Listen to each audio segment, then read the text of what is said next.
बिजली बाबा क्लासेज में आपका स्वागत है। आज की क्लास में हम कक्षा 9 मासिक परीक्षा सितंबर 2024 साइंस विषय का आंसर की करने वाले हैं, जिसे आप ध्यानपूर्वक देखिएगा, सुनिएगा और समझिएगा। और मेरा वीडियो अगर पसंद आए तो लाइक, शेयर और सब्सक्राइब करना बिल्कुल ना भूलिएगा। तो प्रश्न शुरू करते हैं। दाब का एसआई मात्रक क्या है? तो दाब का एसआई मात्रक है न्यूटन प्रति metre square. Option number C होगा। दाब का एसआई मात्रक क्या होगा? Option number C. अगला प्रश्न है कि चंद्रमा पर किसी वस्तु का भार पृथ्वी पर उसके भार का लगभग कितना गुना होता है? तो पृथ्वी पर उसका भार का लगभग 1/6 गुना होता है। तो ऑप्शन नंबर डी सही होगा। अगला प्रश्न है कि निम्नलिखित में कहाँ किसी वस्तु का भार अधिक होता है? तो किसी वस्तु का भार जो अधिक होता है वो होता है पृथ्वी के ध्रुव पर। तो option number B answer correct होगा, सही होगा। अगला प्रश्न है कि निर्वात में एक सिक्के तथा एक पंख को एक साथ गिराया जाए तो, अगर गिराया जाए तो ऑप्शन नंबर सी होगा, दोनों एक साथ पृथ्वी पर गिरेंगे यदि निर्वात से गिराएंगे तो। अगला प्रश्न है कि घनत्व का एसआई मात्रक होता है। तो घनत्व का एसआई मात्रक जो होता है वो होता है केजी प्रति metre cube. Option number A होगा। अगला प्रश्न है कि किस ताप पर पानी का घनत्व अधिक होता है? तो पानी का घनत्व होता है 4 डिग्री सेल्सियस पर। तो ऑप्शन नंबर ए इसका आंसर होगा। अगला प्रश्न है कि गुरुत्वाकर्षण नियतांक का एसआई मात्रक क्या होगा? तो गुरुत्वाकर्षण नियतांक का एसआई मात्रक होगा न्यूटन मीटर स्क्वायर प्रति KG square. Option number D. अगला प्रश्न है कि पृथ्वी के केंद्र पर गुरुत्वीय त्वरण का मान क्या होता है? तो पृथ्वी के केंद्र पर गुरुत्वीय त्वरण का मान जो होता है 0 होता है। तो ऑप्शन नंबर सी इसका सही आंसर होगा। अगला प्रश्न है कि दाब, बल और क्षेत्रफल में संबंध होता है। तो दाब, बल और क्षेत्रफल में संबंध होता है दाब बराबर बल बाई क्षेत्रफल। तो ऑप्शन नंबर डी इसका सही आंसर होगा। अगला प्रश्न है कि 1 किलोग्राम भार कितने न्यूटन के बराबर होता है? तो 1 किलोग्राम भार जो होता है वो 7.8 न्यूटन के बराबर होता है। ऑप्शन नंबर बी होगा। अगला प्रश्न है कि निलंबित कोणों का आकार होता है। तो निलंबित कोणों का आकार जो होता है 10⁻⁻5 cm से कम होता है। Option number D.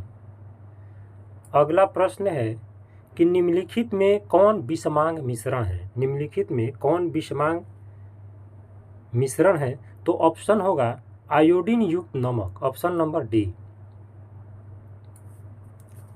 अगला प्रश्न है कि निम्नलिखित में कौन भौतिक परिवर्तन है? निम्नलिखित में कौन भौतिक परिवर्तन है? तो भौतिक परिवर्तन जो है ऑप्शन नंबर सी होगा, जल का जमना। अगला प्रश्न है कि निम्नलिखित में कौन शुद्ध पदार्थ है? तो शुद्ध पदार्थ इसमें से है ऑप्शन नंबर बी, स्रावित जल। अगला प्रश्न है कि निम्नलिखित में कौन बारूद के अवयव है? तो बारूद का अवयव है ऑप्शन नंबर बी, सोरा, गंधक और कोयला।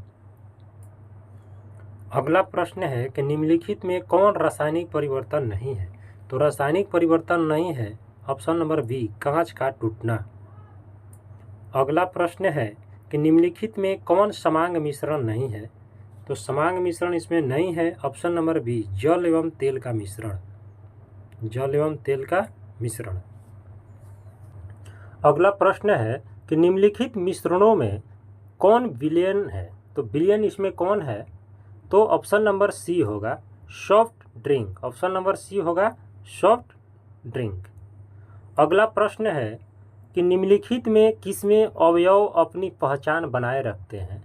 तो ऑप्शन नंबर सी होगा, मिश्रण। ऑप्शन नंबर सी, मिश्रण। अगला प्रश्न है कि निम्नलिखित में कौन कोलाइडी विलयन नहीं है? तो इसमें कोलाइडी विलयन कौन नहीं है? तो ऑप्शन नंबर ए होगा, वायु। ऑप्शन नंबर ए होगा वायु। अगला प्रश्न है कि लाइकेन निम्न में से किनके सहजीवन से बनते हैं, किनके सहजीवन से बनते हैं? तो ऑप्शन नंबर सी होगा, ऑप्शन नंबर सी शैवाल एवं फुफदी।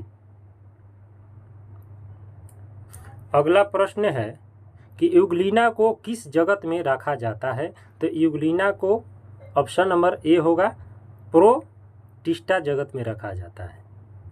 अगला प्रश्न है कि जीवों को किसने 5 जगत में वर्गीकृत किया? जीवों को किसने 5 जगत में वर्गीकृत किया?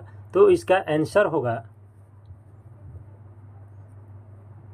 B are हिटकेटर। आर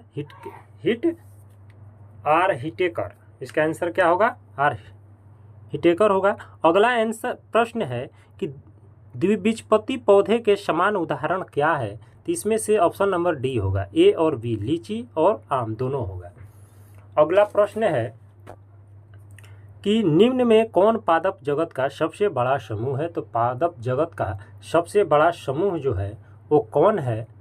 तो इसका आंसर होगा angiosperm, option number B angiosperm. अगला प्रश्न है कि किस काइलम के जंतु के शरीर में ऊतक विद्यमान नहीं होते हैं?